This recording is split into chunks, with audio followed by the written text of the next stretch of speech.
Let's talk about sex, baby. Now, everybody's favorite HR nightmare just waiting to happen. The nice guys on business. So I said to him, we're back in town. Can you please come and hook up the wire now to the electrical panel now that the inspection has been complete? And he goes, no problem. Just want to let you know the what do you call it? The fuse or the circuit, whatever it is. Okay. They put into the box. Okay. 70 amp circuit. It's $200. And it wasn't included already? Exactly. What the fuck? What was the $3,000 fucking dollars for? I don't know.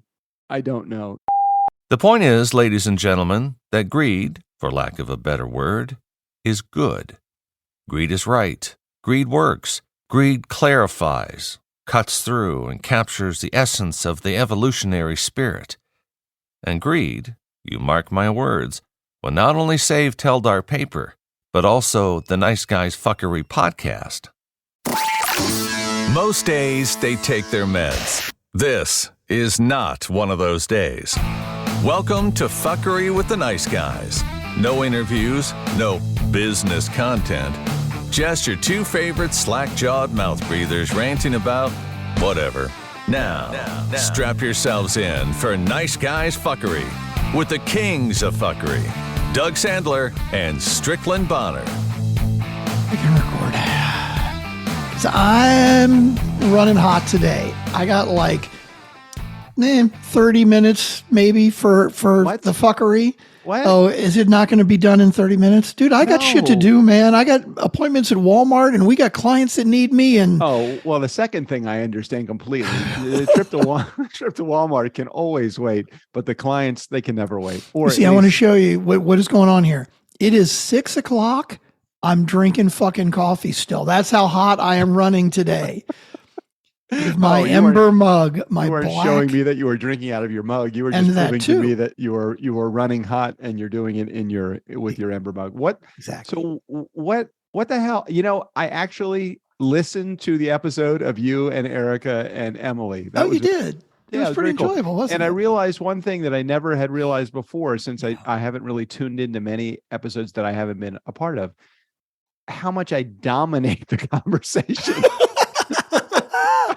What are you trying to say, Doug? What? I don't mean in a bit. I don't mean in like I roll over you. I find.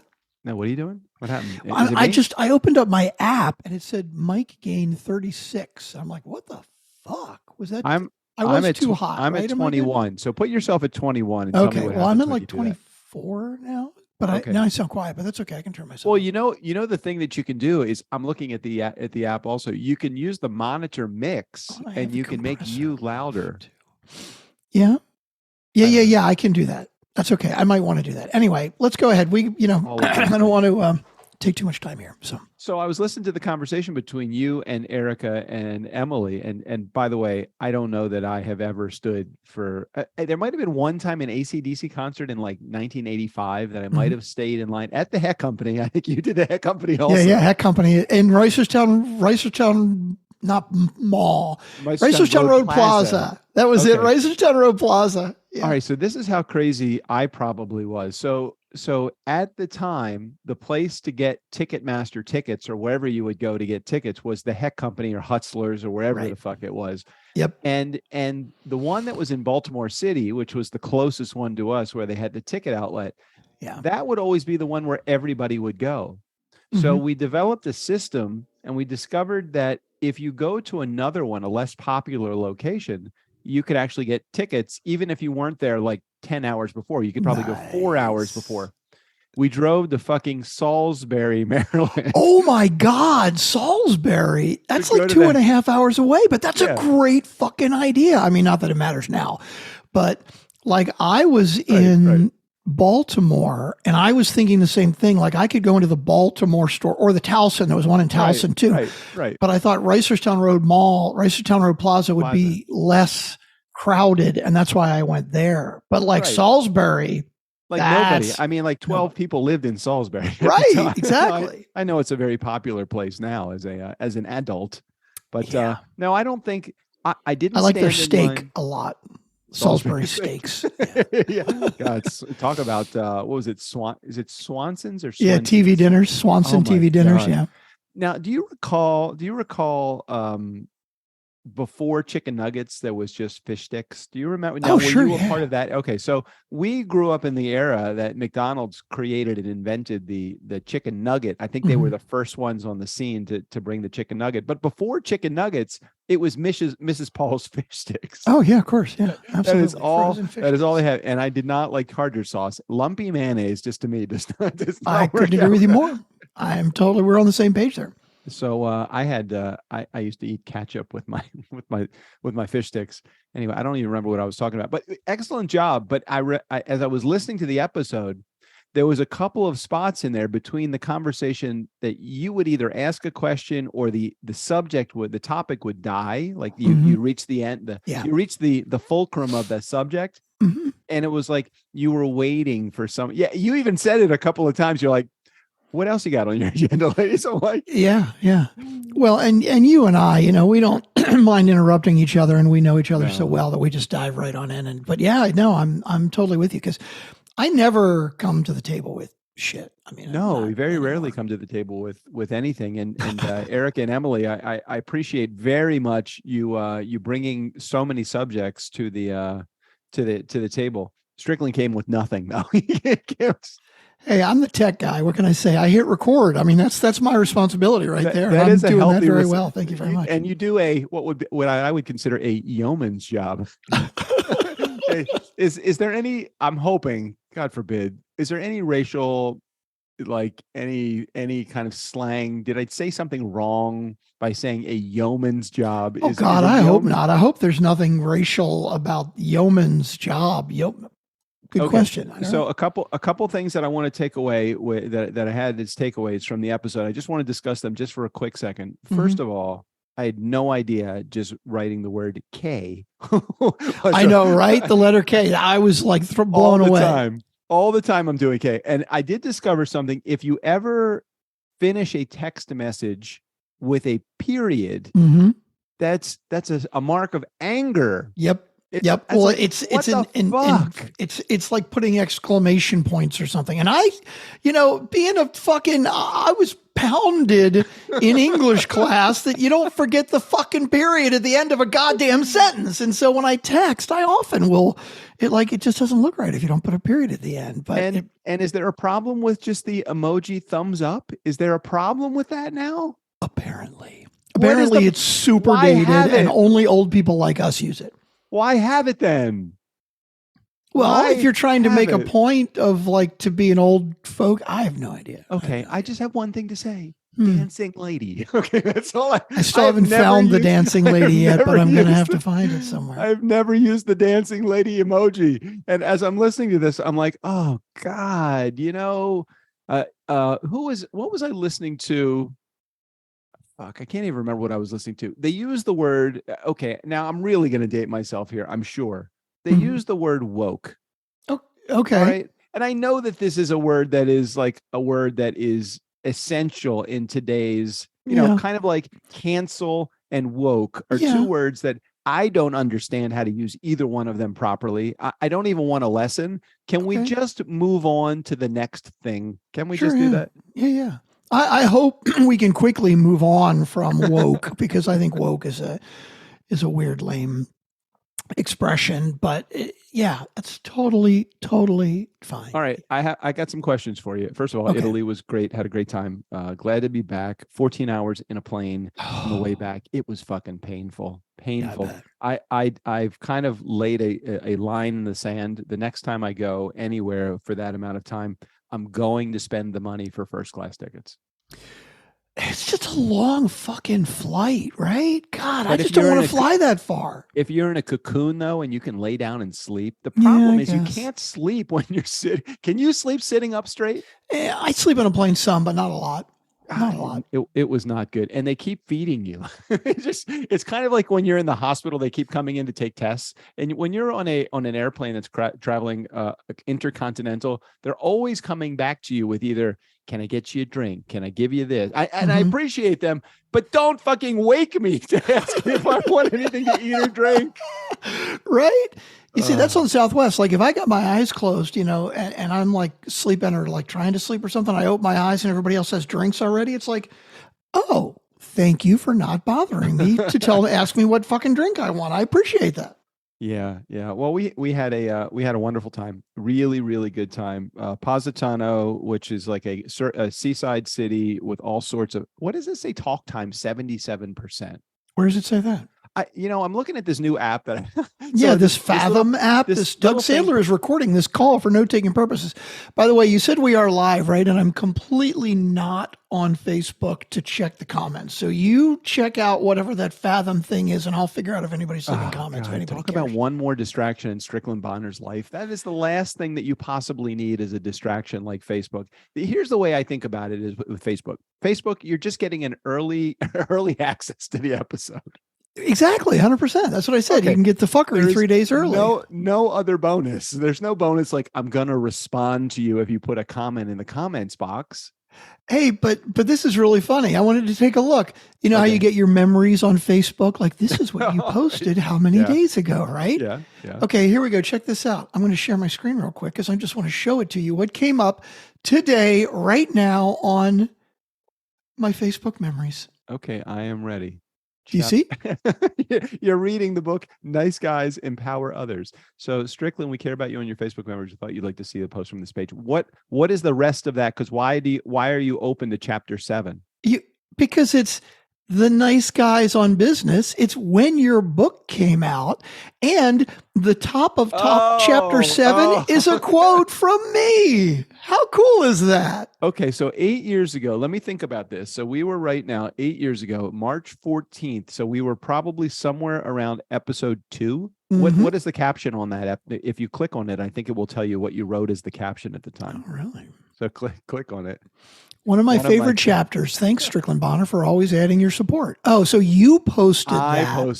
I posted it. I got it. So what's funny about that is, so I think the book came out either late February or early March of 2015. The date of that post was 8 years ago, so March of 2014. And you're pointing out, or maybe I pointed out, the chapter. Now you're scrolling. You're fucking scrolling. See, I'm just going to stop sharing so you can't tell what I'm doing. That's the best. That is. Oh, you're actually going to write a post. Don't write a post. Damn, it's been a long time or something like that. Oh my God. You know how far we have come since that particular moment. Well, that's exactly what I wanted to write. Damn, look where we are now, Doug Sandler. Okay. Is that okay? Thank you. And then that's it. Boom, right there, done. Over. Continue, please. As you were. I don't even remember what I was. So Positano, seaside city, lots of steps. We did over 15,000 steps on that particular day that we were in Positano. Naples, the birthplace of pizza. So much fucking pizza. Oh my God, had so much pizza. And Naples, also known as Napoli. I said that. Florence was the other stop that we had along the way. And Florence is just an amazing city. Very, very cosmopolitan, very fashion focused. A lot of shopping, a lot of fun. And I'll tell you, I didn't set an alarm the entire week. But then again, I haven't set an alarm in the last 12 years. When's the last time you set an alarm? It's funny that you mentioned that because it's the same way with me since I've been living in this new house and I have these great big windows. Like I just let the sun wake me up now. I'm up between 7 o'clock and 7:30 every morning. Like I don't even need to set an alarm anymore. So that's very cool. I like. And that. by the way, we're being live captioned on Facebook, on the Zoom now. Oh, is the captioning part of Fathom? Or Zoom or Facebook. So. I don't know. So I had a guest that came on the show today and he said, hey, I'll show you. And we were talking about all AI stuff. You'll enjoy this episode if you take a moment and listen. By the way, have you noticed that there's going to be a couple of blank Mondays? There's going to be a couple of blank Mondays. Yeah, episode Mondays that come and go without any episode being put in there. I don't know why. I just stopped doing interviews. I don't know. I don't know why. Just got bored, whatever. I didn't get bored. I just, I got busy. I got busy trying to close some freaking sales. Mm-hmm. And you've been doing a great job of that. I know. I appreciate you taking over the sale. Keeping me fucking busy. As soon as I got back and I asked you, hey, how did those couple of leads pan out? And you said, I reached out to him. One guy was interested, didn't follow up with me. And the other guy, he never responded. And the two that I sent to Ashley, she's like, oh, I sent an email and they never responded. Now you know what I fucking deal with every day. Dude, I know. And I fucking hate that shit. That's why I let you do it. But hey, speaking of though, there's a client that we were dealing with today that now you know what I sometimes go through also. So, and that's the other side of it too. As soon as I was caught in the email chain, and by the way, can you fucking take me off of CC whenever you see me CC? And no. Today, the reason I CC'd you today was because I want to go, this is what I've been fucking dealing with. That's the only reason I kept adding you back to the CC, because our client that I was dealing with would email me back and not CC you. And I'm like, oh, no. Doug needs to see how stupid this reply is. Dude, I never doubt your desire and your ability to follow up with a client. And actually, I know when you're in the hunt, you do the things that need to be done. Sometimes you need reminders that something needs to get done, but you never would ignore a client that is in the middle of what they would consider crisis. Right. So I wasn't worried about that. And I was looking at it, I'm like, could you fucking not CC me on everything? Or just BCC me. I'm okay if you BCC me. Just BCC. Really? Yeah. Oh, okay. Okay, well, that's good to know. If you BCC me, the client won't know that you're including me. And so when they hit reply all, I'm not included in that. We have another client, and I'm not going to name any names because I never want to throw anybody under the bus, but I have another client who literally has 8 or 9 people in the email chain, and every level of communication with the guest that's going to be on their show, we're included in that communication too. And I'm like, why the fuck do I have to see all this shit? I don't want to see it. But I just keep 100%. Thinking, man, it is a great check to get every month. It is a tough balance. It is a tough balance. Yeah, but like same thing with you. Like when you're in a sales thing and you're like, you CC me on, hey, I'm following up. I'm like, I trust you, dude. I don't fucking need to see it. I don't give a shit. I just don't care. All right, let me give you a bathroom update. So when we were leaving town, the only 2 things that had not yet been completed were the glass for the shower. Mm-hmm. And the actual connection of the steam generator to the fuse box that's out there. So, tell me what you think about this. And I really I'd like your opinion about this. Mm-hmm. By the way, neither one of those have been completed yet because we just got back in town on the. Oh, they've still not been completed. So this wasn't one that you allowed somebody, to come in and do while you were gone. No, Strick, we got 5 cats. Yeah. Okay, right. Contractor opens the door, all 5 right outside. Yeah, okay, fair enough. And we're fucked. Okay, so the guy that was doing the electrical panel, so he charged me, I don't know, what is it, $3,000. Okay, so I think I remember telling you $3,000. Said, put in the electrical panel, no problem. Get the wire hooked up when it's ready. So I said to him, we're back in town. Can you please come and hook up the wire now to the electrical panel now that the inspection has been complete? And he goes, no problem. Just want to let you know the what do you call it? The fuse or the circuit, whatever it is. Okay. They put into the box. Okay. 70 amp circuit. It's $200. And it wasn't included already? Exactly. What the fuck? What was the $3,000 fucking dollars for? I don't know. So that's JJ bullshit. Asked the same question too, and I said, you know what? We spent $58,000 or whatever it was on this fucking remodel of the bathroom. I'm done with arguing. I'm not going to argue with anybody. Just take my $200. And you know what? I felt good about it. I could have asked him, and I probably could have negotiated the $200 off of that. But I'm fucking not going to do it. It's that's how car dealers get you a lot of times too, right? When they're like, "Let me go check with my manager," right? And they take fucking forever to come back.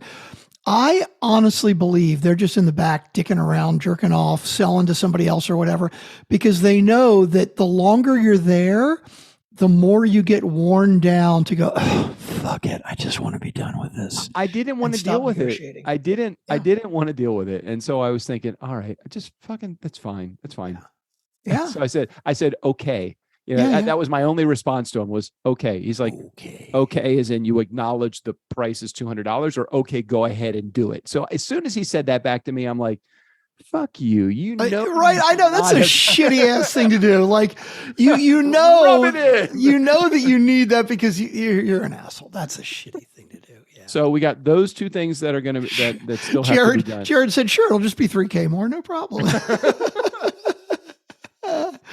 Yeah. So a couple of things that have to be done, and then we will be finished. And we discovered there was the other thing I want to talk about for a second.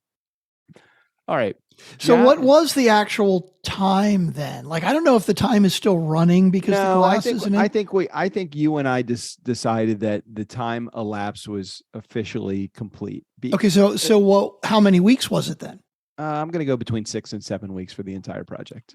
Okay, so you still made the under then, so that's good because I put the over under at like 8 weeks. Yeah, it didn't quite go into week 8. I was hoping it was going to be more like 5 weeks, but every couple of days when he wouldn't show up for whatever reason, like today we were supposed to have, there's a couple of things that they still need to like complete. Like after you go through and have everything done, there was a couple of things like he didn't put the little the door stops back on the back of the door, so when the door, if it opens up too hard, it would. The doorknob would, so we need him to come put. Now, I guess officially the clock could still be rolling on that, but that's bullshit. I'll let you slide on that. Yeah, and the glass thing that was more on us because we could have ordered the glass a little bit sooner.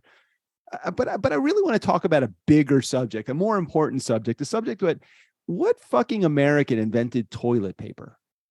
Because I'll tell you, nobody uses toilet paper in Europe. Really? They use bidets everywhere, like even like in public bathrooms. I don't think at a restaurant, like a restaurant bathroom, but every house, every hotel room, every Airbnb, hell man, it is like, do they even have toilet paper in the hotels and the Airbnbs? Yes, they do, because you know why? They have fucking Americans that come and visit. But between the Japanese and the Italians, I'll tell you, God bless them all, because I don't know that I would ever build or buy another house that I didn't immediately say, I want a bidet.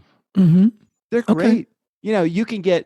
You can do your business and get butt play all at the same time. That's a great combination, man. I like that a lot. And I only have to pay once. I don't have to pay every time. Damn, I'll save a shitload of money. All of a sudden, it takes the value of the Airbnb from $150. I mean, imagine how much you'd have to pay a prostitute for butt play. Come on, that's extra. You got to pay extra for the butt play. I know. Exactly. I know.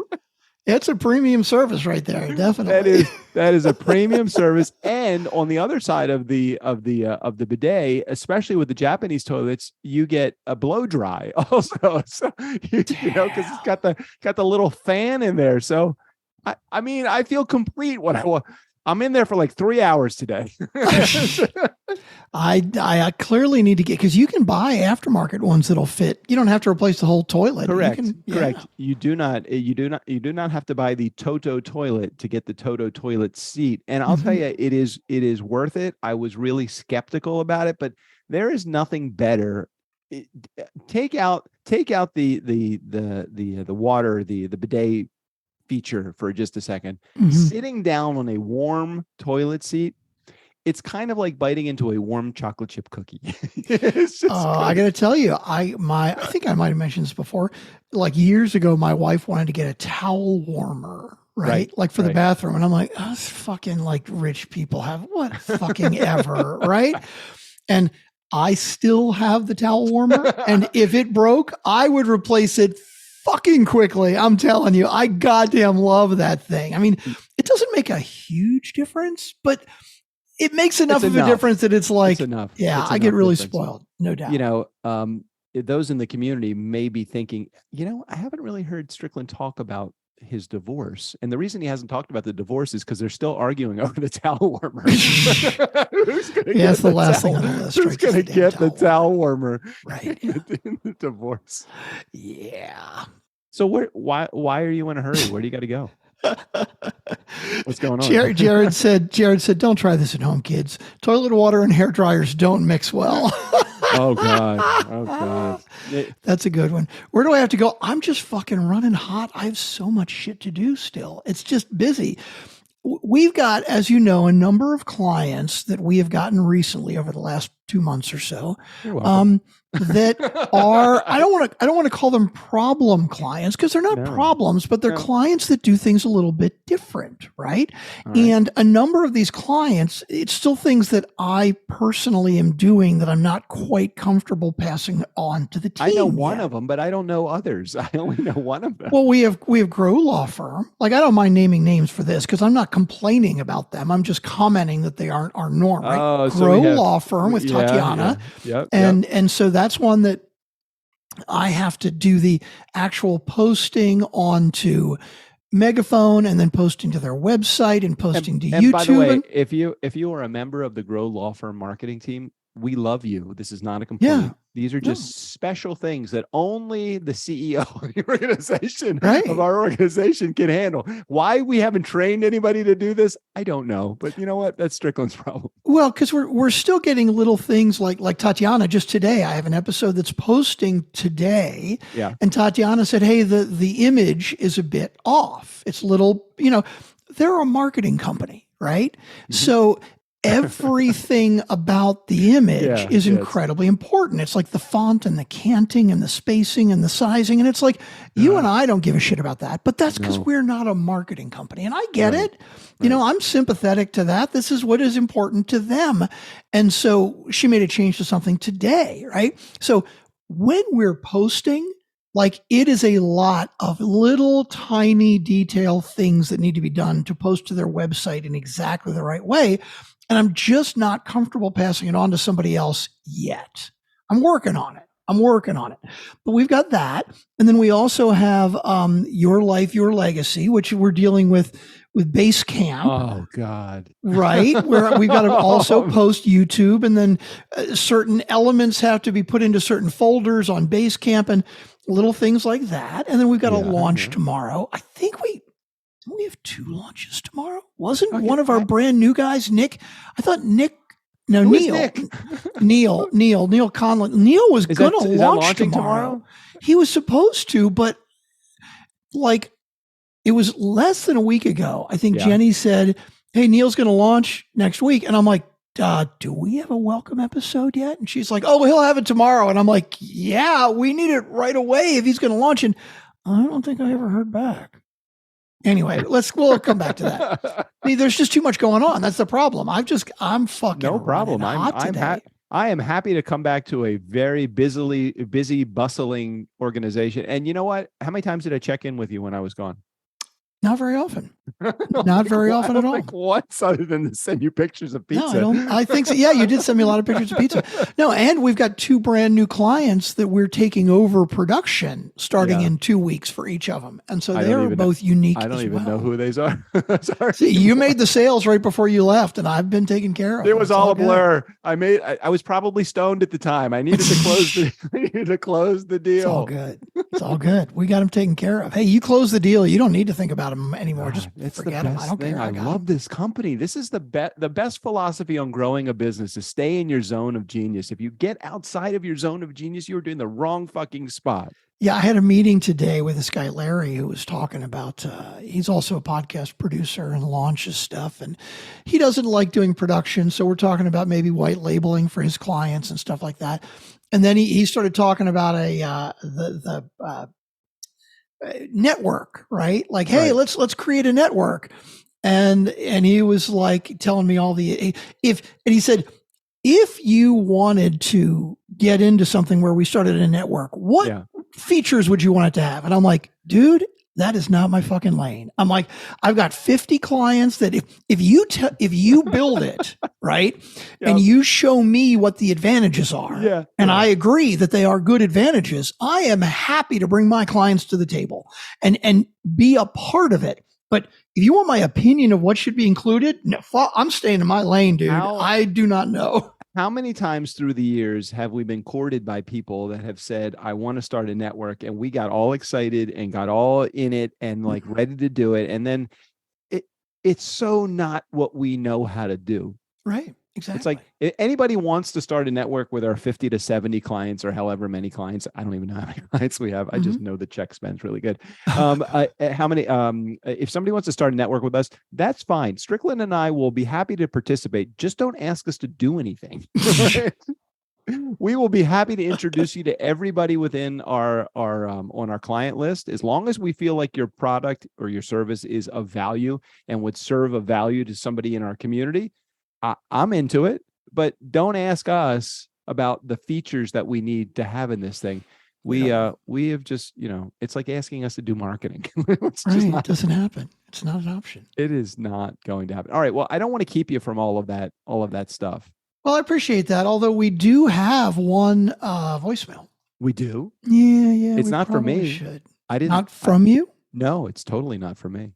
Well, I don't understand this Fathom app. So let me explain what I know about it, but I don't know the exact feature that I'm supposed to be using it for. So Fathom is an app it's an app that's connected to Zoom. So you just have to say, hey, I want the Fathom app. And if, let's say that you're making a point, and this is a really good point, I hit the little button that says highlight, and it will start to record going back about 45 seconds.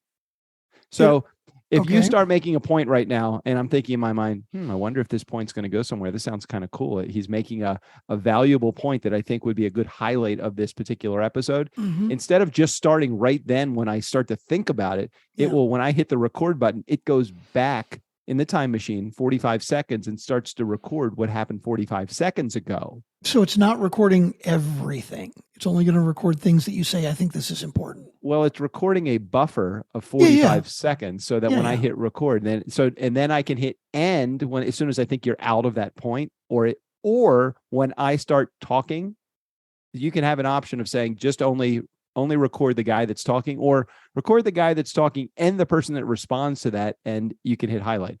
And at the end of this, it's going to email me. It sounds very confusing. No, but it sounds pretty damn clever, because people are all the time, they're like, oh yeah, record this so I can go back and watch it later. And I'm thinking to myself, there's going to be like 5 minutes that's important out of this whole fucking hour-long meeting, and you're going to have to sift through to find it. Fuck that. I like this much better, actually. Okay. You were making a valid point, a really good point. So I hit the highlight button, and I'm going to see what happens at the end of this. I think it sends me an email and says, that was a fucking awesome point, or whatever. I don't know what it does here. I'm going to end the highlight. I'm going to end it. Okay. I just ended the highlight. Now it's summarizing the highlight. It's going to post in just a few seconds, going to post all of the text, and it's going to send me a copy of that video too. What I'm supposed to do with it at that point, I don't fucking know. Am I supposed to use it to market something? Or do you put that like at the beginning of the episode as that little, here's what's coming up on this episode of The Nice Guys on Business? It's a good point. Good point. I'm watching the live stream now, and I it's captioning. Again, I don't know if the captioning is coming from Fathom or coming from Zoom or coming from Facebook or where the fuck it's coming from, but that's what I want to see is, I don't think it's coming from Fathom. How does it deal with, where the fuck it's coming from? Okay, good. I was curious if I was cursing what it was going to do. And I just saw it. And it's not bleeping me out, which I appreciate. Thank you, captioning, whatever fucking captioning it is, for not. I wanted to talk about one final thing before we check out of here today. What happened at the Silicon Valley Bank? Any idea? Oh, well, I was gone. It wasn't my fault. No, I it didn't fucking died. Well, the Democrats are going to argue that the banking regulations that Trump rolled back were not necessarily the direct cause of this, but were a bit of a catalyst to push it along. Apparently, and again, I don't know many details about this, so I'm not going to dig hard on Trump on this, but apparently there were banking regulations that were specific to banks that were called small to medium size. And small to medium size meant that they had $50 million up to $250 million in assets, right? Million or billion? Billion. I know, that's fucking medium size, right? $50 billion in fucking assets, right? Sounds pretty large to me. And Silicon Valley fits into that category because they're 200 billion apparently in assets. And there were tighter restrictions for them than for larger banks that were 250 billion or above.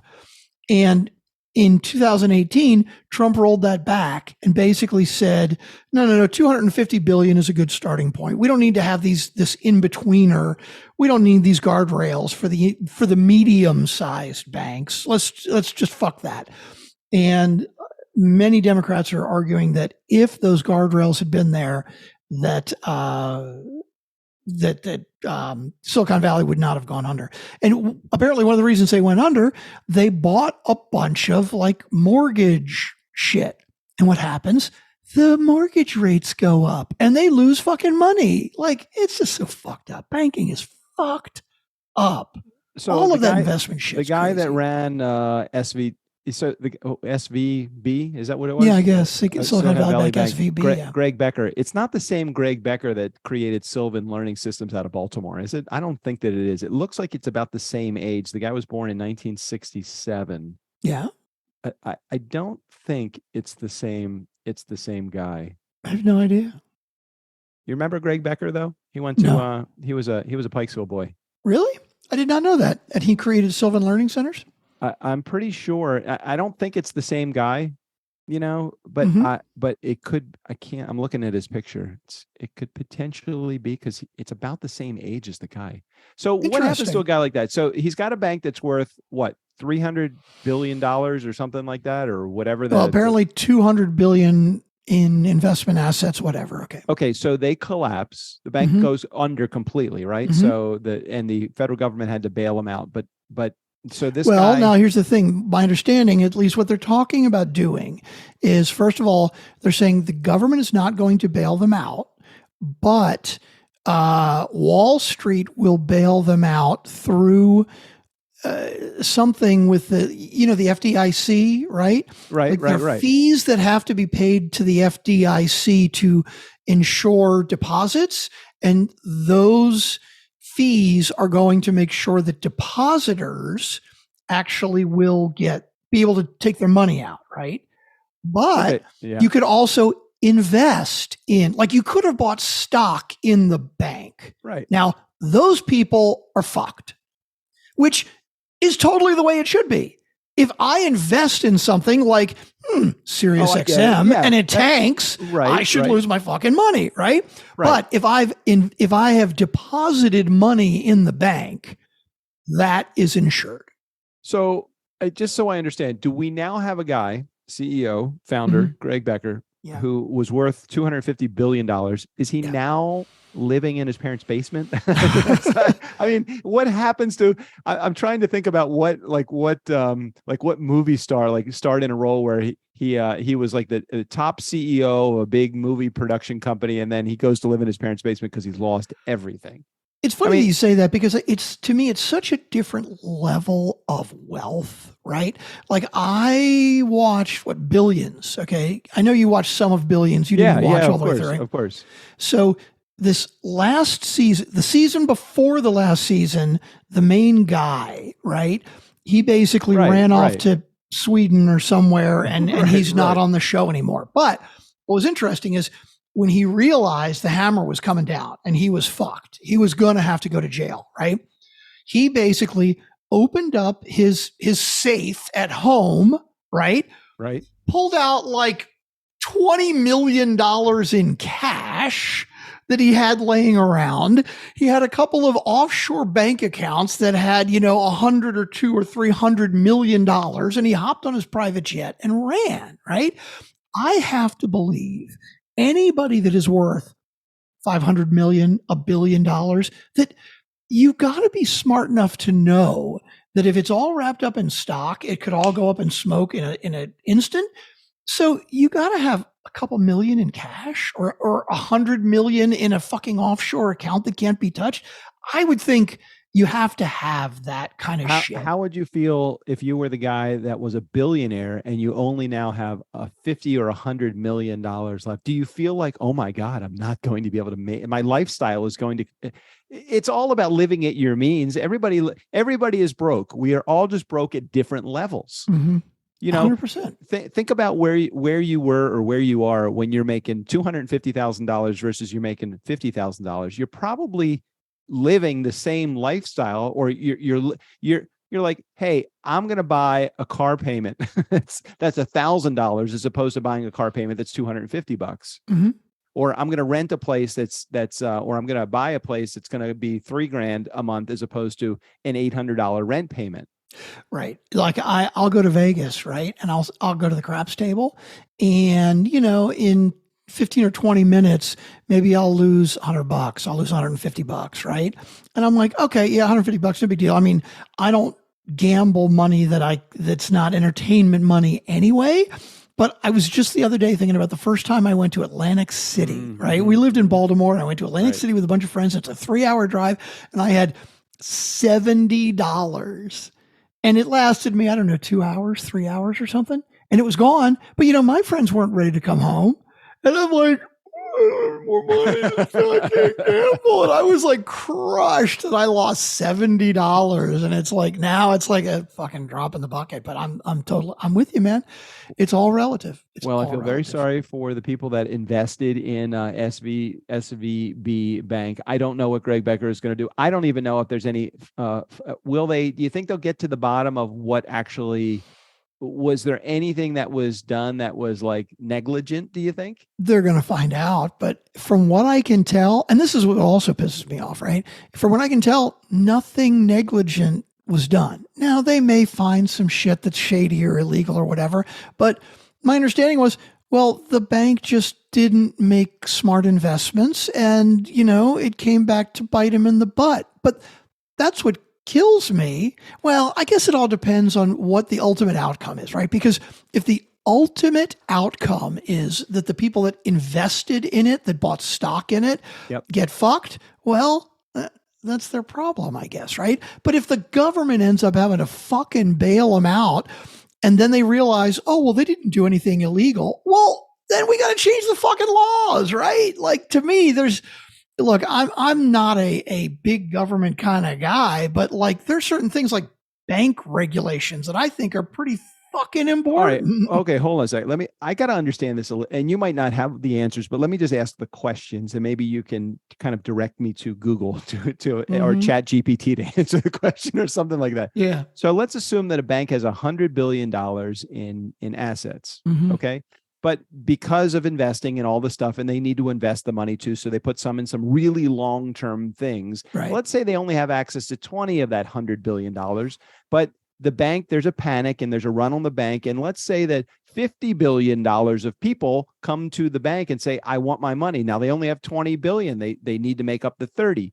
The money is there somewhere. And if the government comes in and bails out this bank and gives the people the 30 billion that they have, it's not lost money. It's there. It just isn't there right now. It's invested in some long-term investment. So why is it? I understand it's not the right thing, but why does something have to go out of business because of that?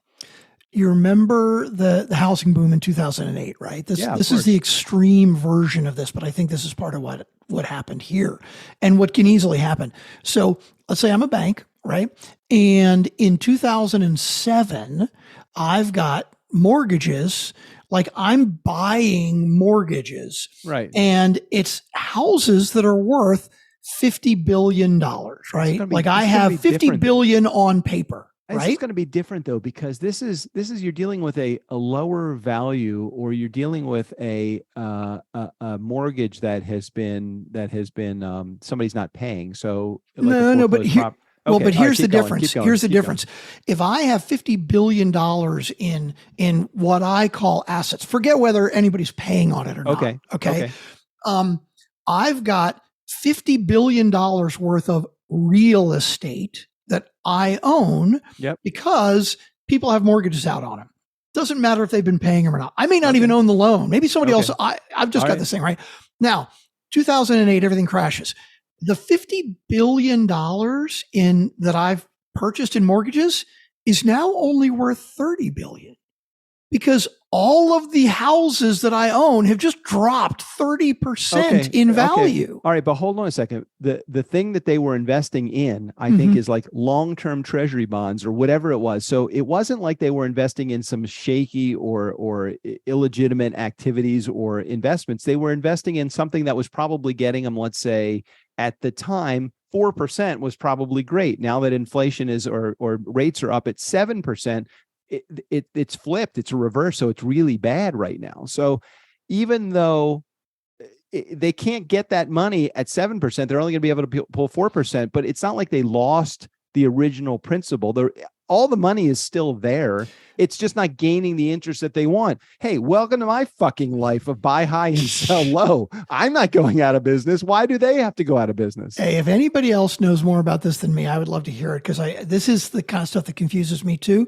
But my understanding is, let's say that a bank has, they get 100 million with an M, 100 million in actual deposits, right? Okay. Yep.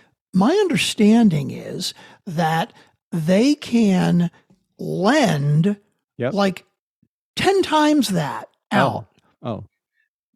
Like, where's the money? Like, you're going to give me a mortgage for, $400,000, right? Right. The bank doesn't have to have $400,000 in deposits to be able to make that mortgage to me.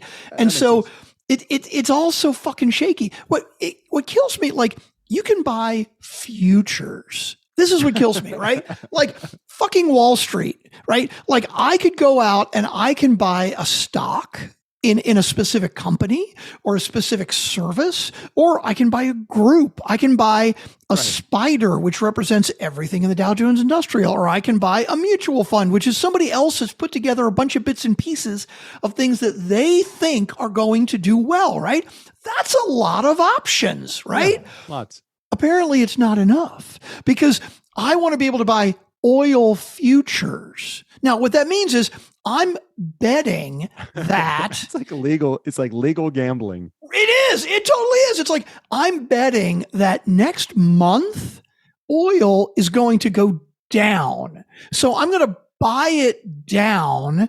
And it's so fucking complicated that it's goddamn nuts. And it's like, why? Do we really have to have that many options? Because people get really fucked with that stuff. Like, I can't remember the specific situation, but it's something along the lines of, like, if you buy let's say you buy a future and you buy it high and it goes down. Bottom line is you can get complete, like if a stock were to go way up or way down and you bought a future, you could be like bent over fucked. Like you could put $100 into this future and could be liable for 1,000 or 5,000 if it goes south. It's just stupid shit. It doesn't make any sense. Is good. I want to be Gordon Gekko. That's now all I know what I'm going to use for the intro for this episode. In a word, greed is good. Greed will save telco paper, and mark my words, greed will save the nice guys on business. Have you watched the Kaminsky Method? Have you seen that? Yes, that was very good. I love Michael Douglas. Really good. Really, I like him a lot. That was a very good show. Yep, I agree. If anybody has not seen the Kaminsky Method, I think it's the name of the show. Kaminsky Method. Yeah, I think you're right. Kaminsky Method. I think you're right. Yeah, very, very cool. Have you watched Fleabag yet? No, you were telling me about that. I think you'd like it. It's unique. Phoebe Waller-Bridge, it's fucking brilliant. If anybody wants a quirky comedy that's a little bit dark, not like super dark, it's just like it's definitely quirky and a little off. It's so fucking good, but it's only a season and a half. I think there's only like 18 or 20 episodes total. We just finished. We binge watched Sex Education, which was fucking amazing. I loved it. I think I got to watch that one again. I watched 1 or 2 episodes and I was like, I don't know. I might give it a try. But you know what you got to do? You got to have the subtitles on. You have to, because it's in England, and they talk really fast, and they. I don't have the translation guide, so you definitely got to do that. Okay. All right. Well, let's wrap up here. We've talked a lot. We have a voicemail. I think we should save it. I think we should save it for next week. It looks like kind of a long one. It's like a 2 or 2.5 minute voicemail. No, I don't want Jared to get mad if it's from him. Okay, but he's already gone. Like 20 minutes ago in Facebook, he said, "Gotta go, boys. Can't wait for it to go live." So we'll just have to take his ire next week. He can't yell at us now because he's not in the Facebook group anymore. Wait, hold on. If he doesn't listen now live, that doesn't stop him from listening on Friday. And when he listens on Friday, which is today, as the playback of this, he's going to see that he's not there. He might be listening for the opportunity to hear him leave the message. Yeah. I don't, and he's leaving a message about you and Emily and Erica. Okay. So he'll be mad at us in 4 days instead of today. I don't care. I will have forgotten in 4 days that we didn't play it, so it won't even matter. All right, let's wrap it up. That's fine. We only went 50 minutes today. I understand. We couldn't quite make it to an hour. This 30-minute episode lasted 50 minutes. All right, I know. If this was a short voicemail, I'd be totally down, but I really will. I got shit to do. I got a lot of shit to do. Okay. All right. Steve O'Brien, go ahead and take us out of here. For the Nice Guys on Business, I'm Steve O'Brien. You know, I've done opens and closes for these bozos for 400 plus episodes. I've moved, I've had plastic surgery, I keep renewing the restraining order, but nothing has worked. They keep on finding me.